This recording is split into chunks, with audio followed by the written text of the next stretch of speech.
Olá, tudo bem, pessoal? Aqui, professor Marcos Mello. Hoje nós vamos resolver a FUVEST segunda fase, realizada em 2020, para ingresso em 21. Então, como eu sempre falo para vocês, o objetivo é resolver essa questão e, ao mesmo tempo, discutir todo o universo, aquele, né, que abrange aquele período, porque, como sempre comento aqui, não vão fazer Ctrl+V, Ctrl+C e colocar novamente. Então, o importante é dominar os conceitos e o entorno da temática sobre o tema, certo? Então, vamos lá direto já à questão, deixa eu colocar aqui para vocês acompanharem. Então, diz o seguinte, olha, de acordo com o historiador Nicolau Shevchenko, é possível identificar um confronto entre o impulso libertador presente nos anseios de mudança social e o caráter autoritário, elitista do planejamento reformador. Em muitas obras produzidas por escritores identificados com o pensamento iluminista. E vem, então, os questionamentos. Cite um pensador identificado com o iluminismo. Então, pessoal, eu sei que quando a gente gosta do assunto, quando a gente domina, a gente tem uma tendência a querer, até brinco com meus alunos, né, esnobar o examinador. Então, não faça isso, porque se você estende muito a resposta, você vai, por exemplo, às vezes invadir o que se pergunta no item B, no item C, e depois também tem uma questão de administração de tempo. Então, se limite ao que eles estão pedindo, tá? É isso mesmo, é só citar um pensador.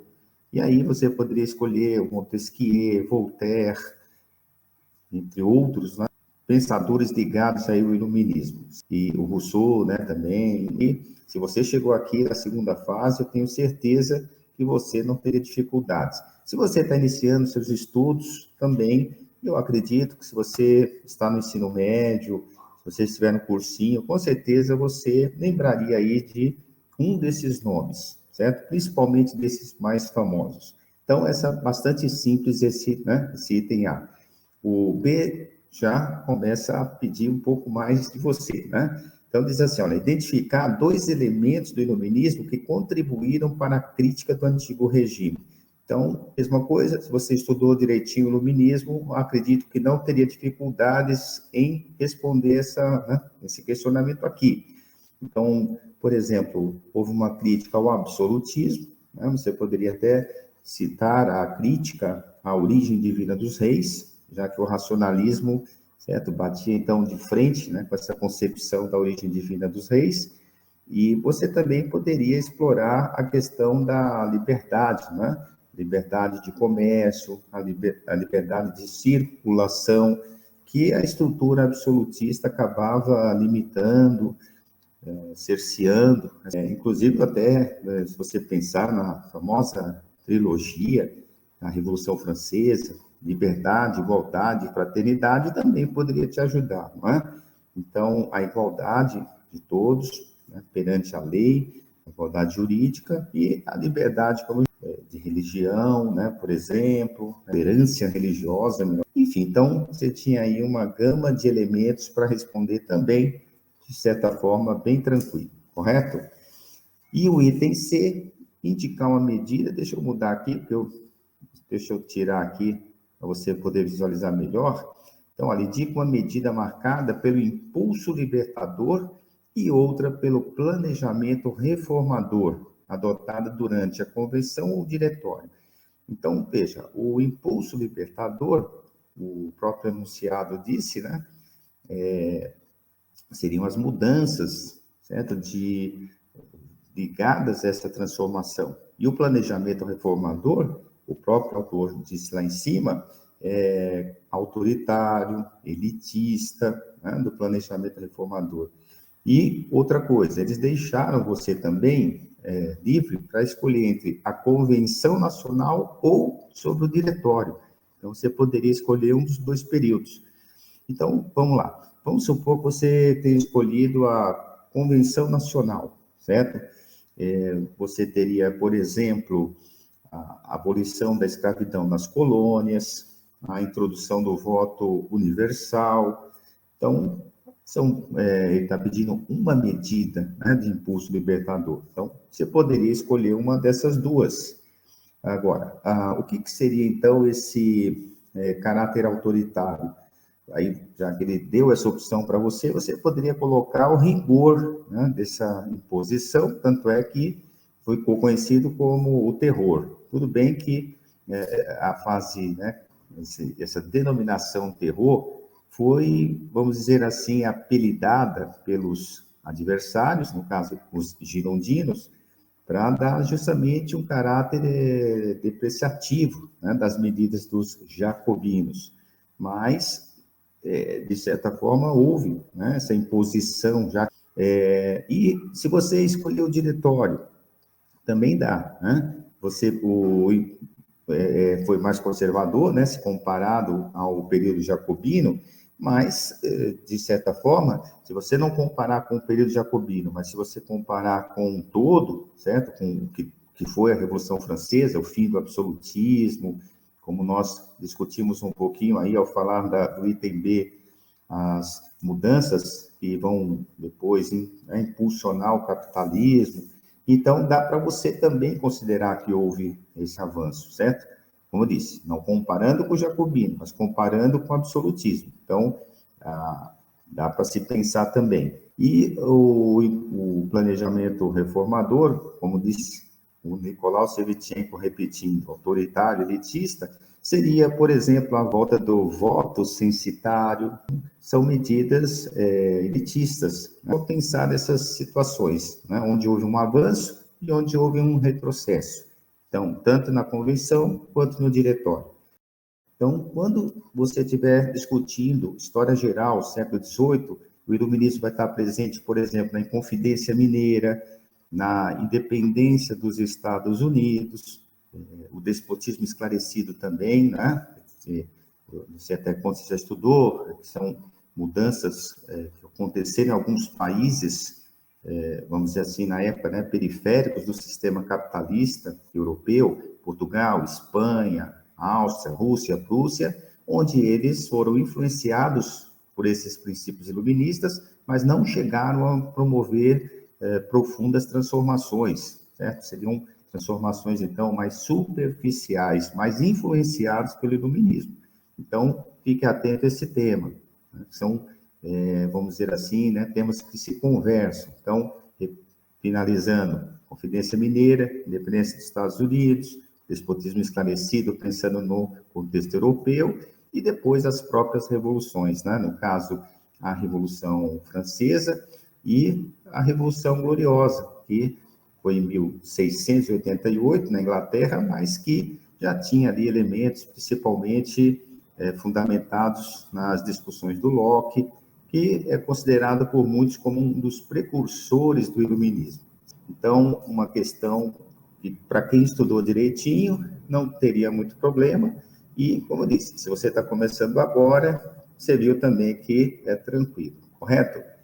Vamos passar, então, para uma segunda questão. Diz assim, ó, agora, história do Brasil. No dia 18 de setembro de 1850, o Parlamento Brasileiro aprovou a Lei 601, que ficou conhecida como Lei de Terras. Pessoal, a Lei de Terras, antes da gente responder aos questionamentos que a FUVEST fez, a Lei de Terras, você tem que ter bem claro que ela foi uma lei que vai beneficiar os grandes latifundiários, tá? Então, a ideia era essa, porque é mais ou menos o seguinte: se você está recebendo trabalhadores livres, como diz o próprio termo, ele não é obrigado a trabalhar na cafeicultura. Ele poderia, por exemplo, pegar um pedacinho de terra, enfim, né, produzir ali uma agricultura de subsistência, e não era isso que as elites no Brasil da época, né, controlavam o Estado, eram os cafeicultores e as demais oligarquias, né, espalhadas aí pelo Brasil, mas principalmente pelo setor cafeeiro. O objetivo era esse, trazer imigrantes para trabalhar na lavoura cafeeira. Então, isso é o que tem que estar logo, gente, definitivamente claro para você. Vamos ver o que pediu o item A. Indicar uma alteração no regime da propriedade fundiária no Brasil prevista pela lei. Qual foi a alteração do regime de propriedade? Então, às vezes eu comento com um aluno e você também pode fazer esse exercício. Não sei em que cidade você está, e eu falo o seguinte: você está andando na rua, você vê lá um terreno baldio, por exemplo, e às vezes fica anos lá, né? Mas com certeza tem um dono, né? Não existe aquela terra de ninguém. Então, o que acontecia no Brasil na época? A gente pensa no Brasil, até hoje é assim, né? O Brasil aí pelo interiorzão, com certeza tem muitas terras que não tem um proprietário, não é de fulano de Beltrano. Então, essa lei determinou o seguinte: se não é de fulano de Beltrano, é do Estado. Então, o indivíduo não pode chegar lá, se apropriar, cercar e começar a produzir, por exemplo. Inclusive, como eu disse, aqui o objetivo é sempre discutir essa temática, porque, como eu falo, né, não vamos fazer Ctrl+V, Ctrl+C e colocar de novo, mas o tema pode aparecer uma comparação, por exemplo, com os Estados Unidos. Os Estados Unidos, lá na expansão para o oeste, foi um processo diferente do processo brasileiro. Lá tem um objetivo, né, conquistar o oeste, ocupar o oeste, garantir a posse. Então, eles fizeram uma lei que, se você ficasse lá, a gente chama aqui no Brasil de uso capião, né? Se ficasse lá, comprovasse que estava lá há 5 anos, se tornava proprietário da terra, certo? Então, são processos históricos distintos, e aqui no Brasil, então, essa lei veio garantir isso, os interesses dos latifundiários e impedir a posse, né, dessas pessoas que estavam vindo, principalmente os imigrantes, que assumiam alguma porção de terra, certo? E trabalhar, né, já que tinham que sobreviver de alguma forma, trabalhando na lavoura, para trazer mão de obra. Né? Então, vamos lá. B, quais os beneficiários, né, desse dispositivo? Então, os beneficiários, a gente já, por toda essa conversa, já percebeu. E como eu fiz na introdução, antes de ver as alternativas, os beneficiários são os latifundiários, eles garantiram a mão de obra. Você percebeu? 1850, pessoal, é a lei Bill Aberdeen, ou seja, é aquela lei que vai... aliás, a Bill Aberdeen foi 5 anos antes, né? E a 1850 é o Eusébio de Queiroz. Quer dizer, mas ambas, uma lei inglesa e a lei brasileira, estavam tentando, né, impedir o tráfico negreiro. Então, se você não tem a mão de obra mais negra e escrava, você precisa substituí-la pelo imigrante. Então, um processo paralelo, certo? À medida que está declinando a escravidão, está se acentuando a imigração. E precisa garantir, como eu disse no início, repetindo, essa mão de obra para a lavoura cafeeira, certo? Então, finalizando, pensando só no questionamento aí, né, da alternativa D, aliás, B de bola, né? Os beneficiários são os latifundiários. Também não precisava muito ficar especulando, certo? Estou fazendo aqui porque o objetivo, como eu disse, é tentar esgotar o tema, né, estabelecer paralelos e assim por diante. Tudo bem? E a C, mencionar 2 efeitos dessa legislação sobre as formas de organização do trabalho na economia cafeeira. Então, os efeitos são justamente isso. Né? Vai, como eu disse, garantir que essa mão de obra seja canalizada para a lavoura cafeeira, certo? E a transição do trabalho escravo para o trabalho assalariado. Então, aqui, só para finalizar, como eu disse, não é a discussão que se levantou, mas, como eu disse, aproveitando a oportunidade, tentar esgotar o assunto. Você ficar muito atento às diferenças entre o Vale do Paraíba e o Oeste Paulista. Então, no Vale do Paraíba, a lavoura cafeira vai continuar usando a estrutura colonial, ou seja, trabalho escravo, certo?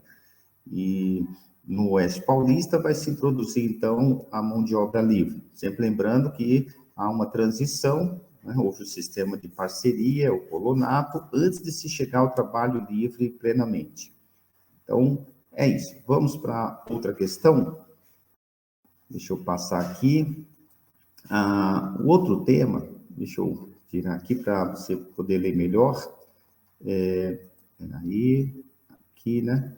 Olha, em 1945, 1954, 1964, data de movimentos vitoriosos contra o presidente do país.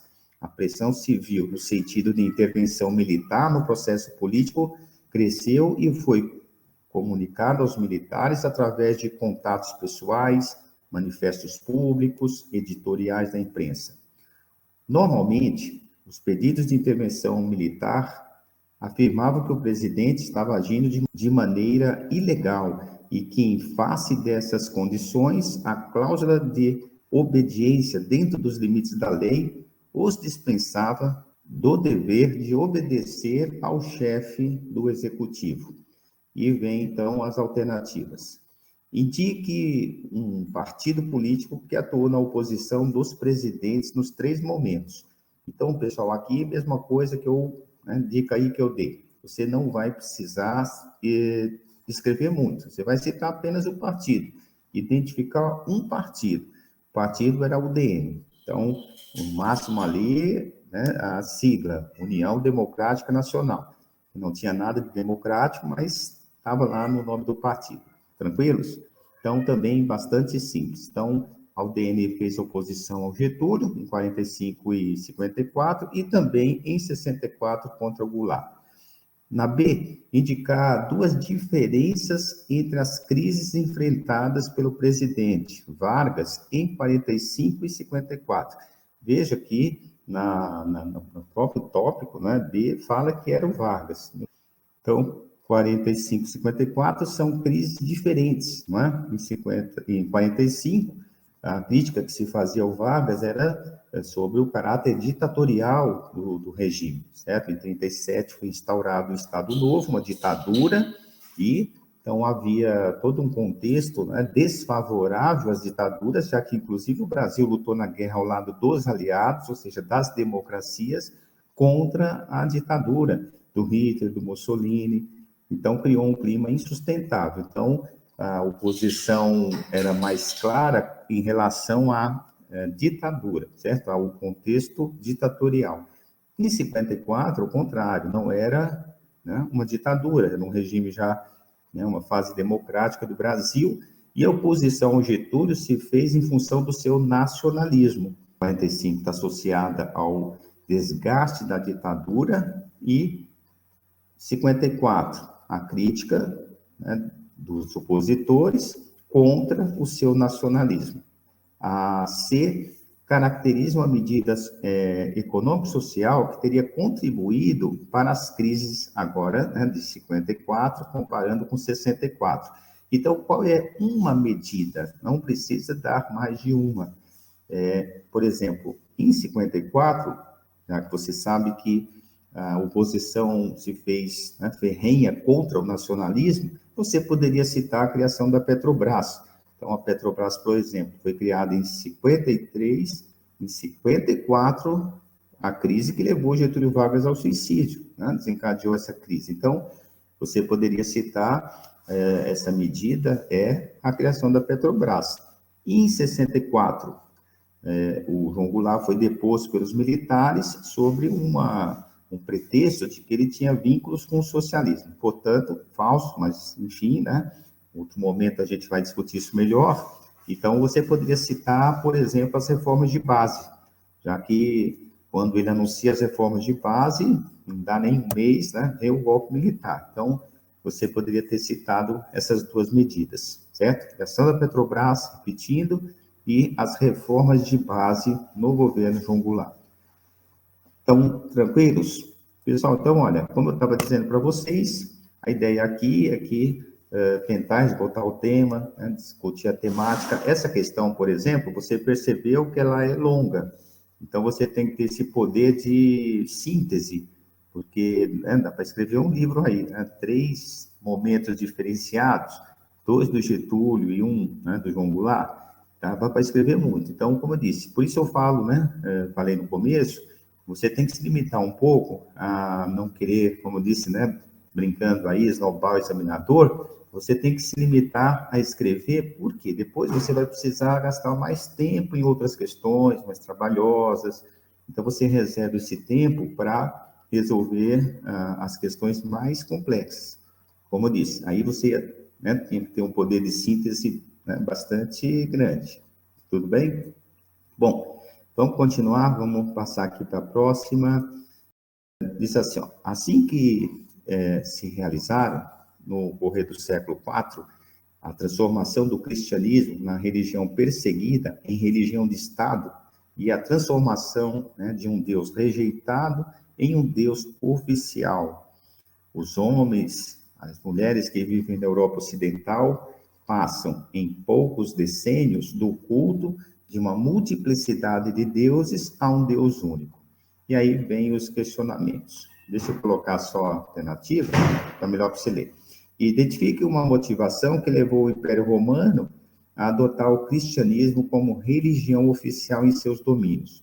Bom, a motivação que levou o Império Romano a adotar essa religião é justamente a sua crise. Você pensa, pessoal, os imperadores, né, atribuía-se a eles uma divindade.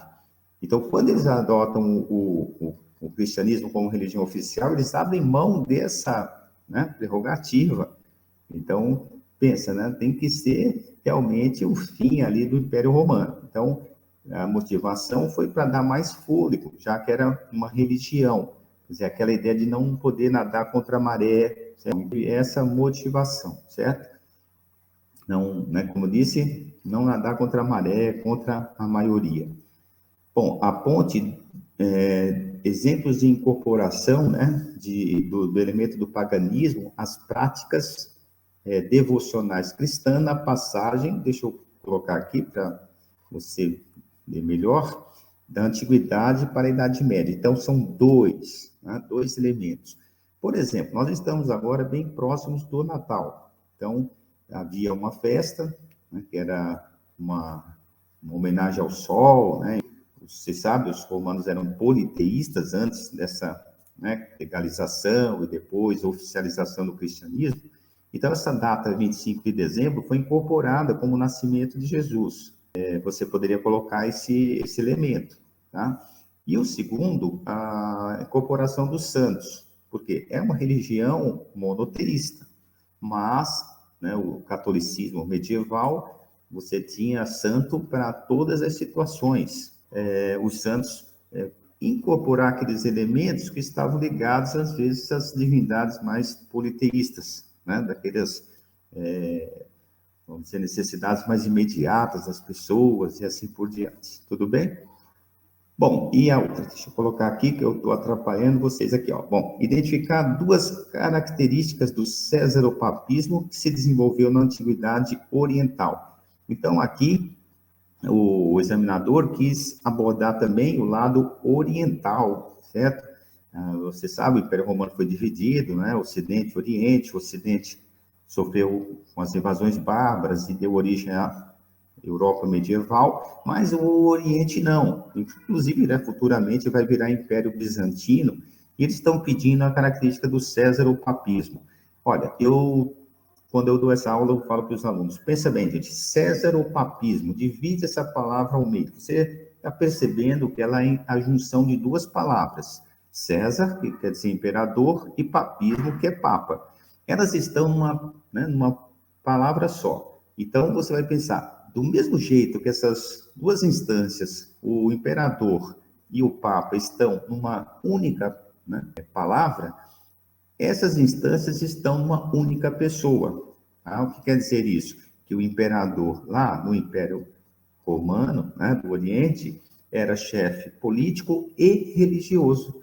Então, é muito simples, né? Como disse, ao ler a palavra, você vai identificar, opa, César ou papismo, a mesma pessoa exercendo, então, as duas instâncias de poder. Acredito que bastante tranquila, tá? Vou até deixar aqui para você, tá vendo? Vamos reler, ó. Indicar duas características do cesaropapismo. Então, o imperador tinha essa prerrogativa, certo? De ser o chefe, como eu disse, religioso e político simultaneamente. No Ocidente, não, né? Você vai ter lá os seus feudais, depois os reis e o papa. Então, são figuras, né, diferentes. E, como eu disse, aproveitando a oportunidade da temática, você deveria lembrar, então, que em 1054 aconteceu o cisma do Oriente, que foi a divisão da igreja. Então, no Ocidente, nós vamos ter a igreja católica apostólica romana, e o nome romano vai te lembrar né, que está associada a Roma, vai ser a capital, né, do cristianismo, com a figura do Papa, e a Igreja Ortodoxa Grega, certo? O grego, inclusive, também ajuda a lembrar uma coisa interessante, que nos cultos, né, do Oriente vai se utilizar mais o grego e não o latim, como no Ocidente.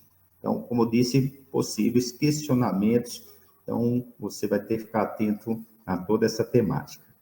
Beleza? Vamos para outra questão, então? Olha, agora nós vamos para uma questão das grandes navegações. É um tema, pessoal, muito recorrente, cai quase todo ano na FUVEST, na Unesp, na Unicamp, no Brasil inteiro também. Que realmente foi uma transformação fundamental, né, na história, na nossa história ocidental.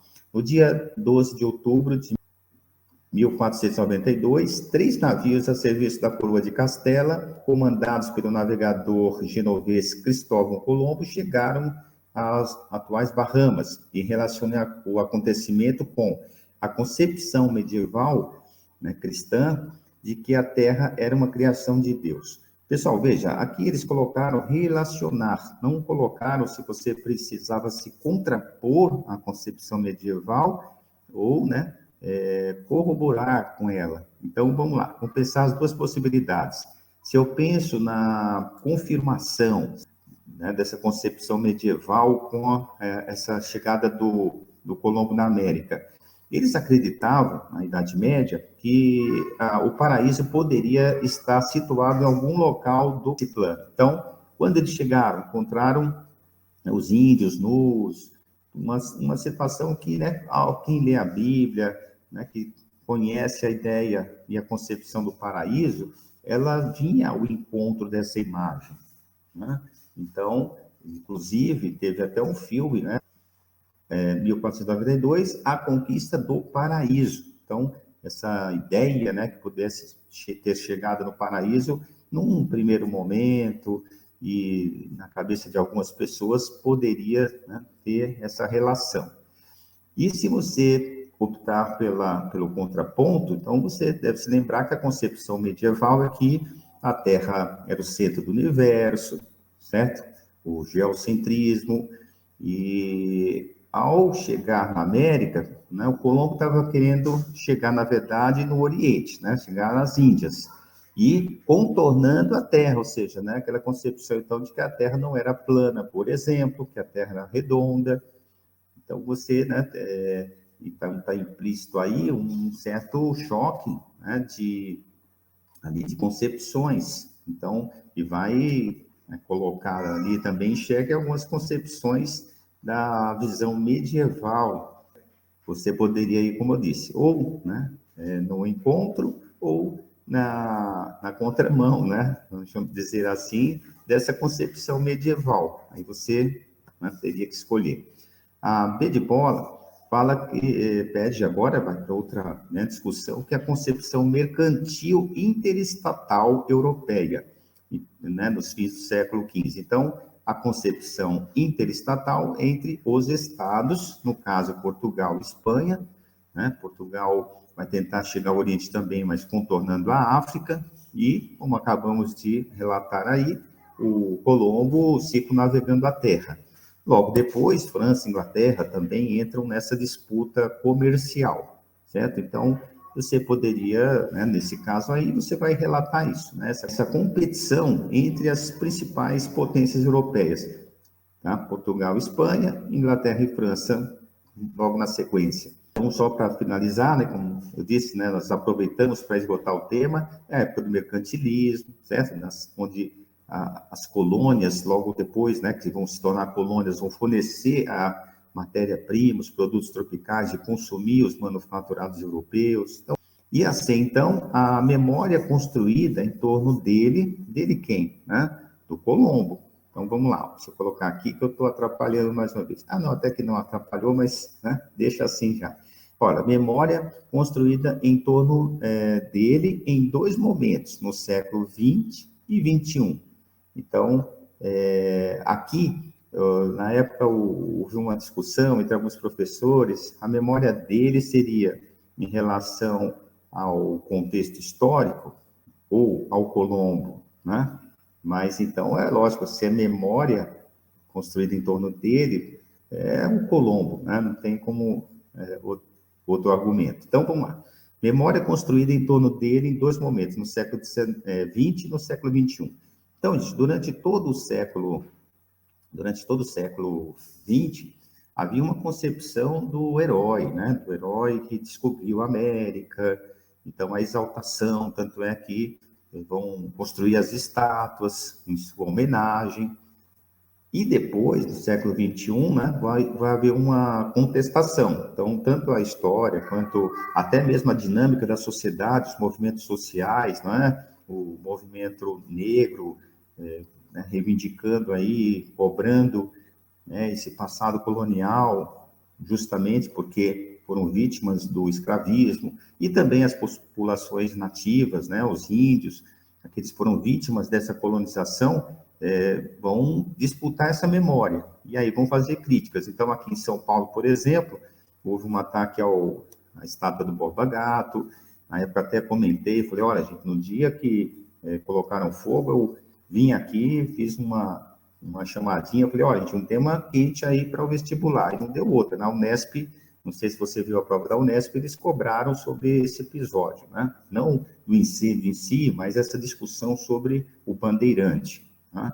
Então, aquelas que no século XX, como diz aí a alternativa, eram vistos como heróis, no século XXI, em função dessa pressão, esses grupos vão começar a sofrer ataques. Então, por exemplo, derrubaram a estátua do Colombo, né? Derrubaram, por exemplo, umas estátuas de escravocratas na Inglaterra.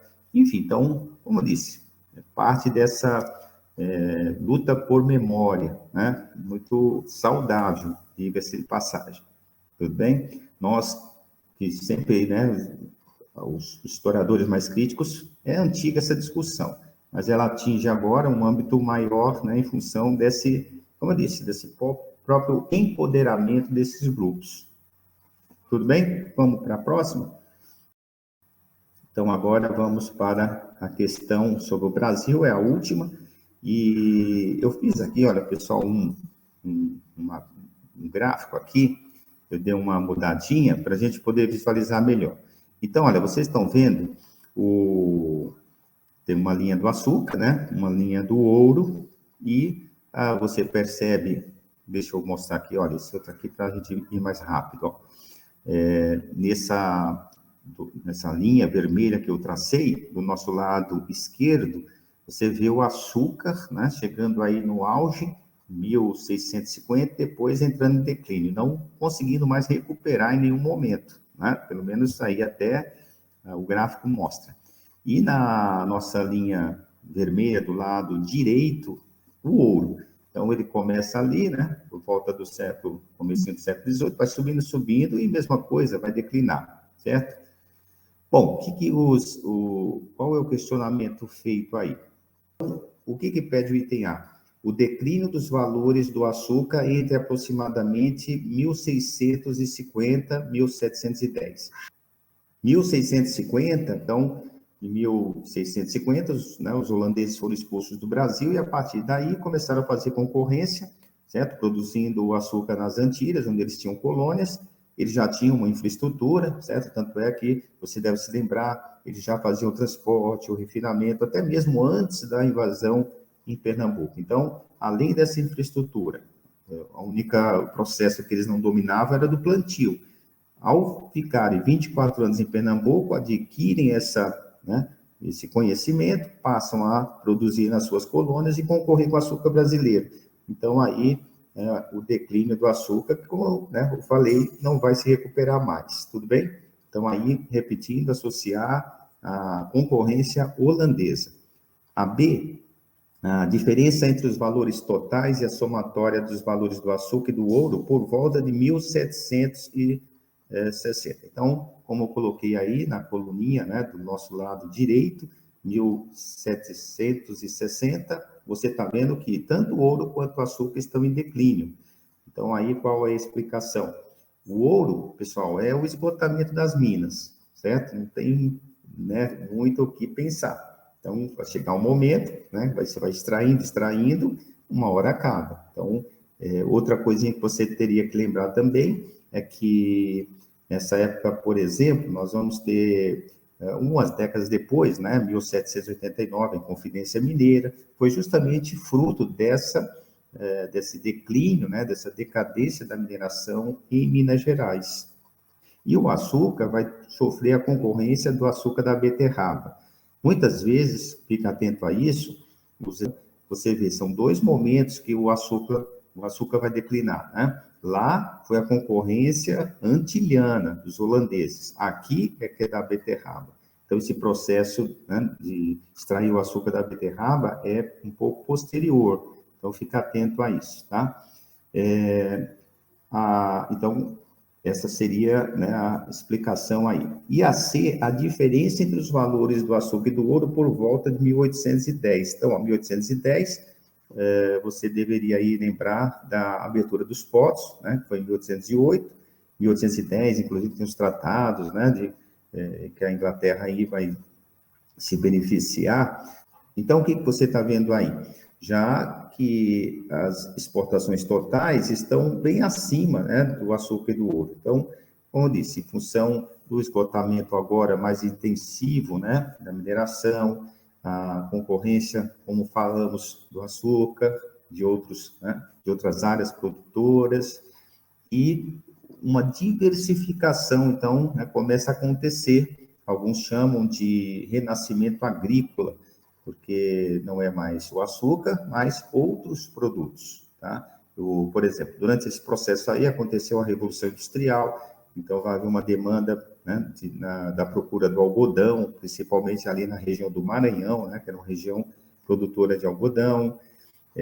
Você tem, por exemplo, couro, certo? Você tem, então, o café, timidamente ainda nessa década, mas... Então, enfim, né, resumindo, essa ideia de uma diversificação da agricultura brasileira. Vocês viram, nós tentamos aqui, né, explorar, óbvio que todos os temas aí podem ter uma aula específica sobre o assunto, inclusive no meu canal eu tenho aulas específicas, né, sobre invasão holandesa, sobre Revolução Industrial, enfim, né, todos esses temas aí que nós abordamos, e aulas com meia hora, 40 minutos de duração sobre o mesmo tema. Então, se você gostou, se você está aqui até esse momento é porque você, né, curtiu, você pode me procurar lá, certo? Professor de História Marcos Mello, sempre assim, e aí você me encontra nas 3 mídias, YouTube, Instagram, Facebook, e eu estou aí junto com vocês nessa empreitada aí para você conquistar o seu sonho, entrar no curso que você quer, na universidade também que você escolheu. Então é isso, pessoal. Forte abraço e até a próxima. Se você gostou também, deixa um like aí, ajuda sempre a gente a manter o canal. Então é isso, forte abraço e até mais.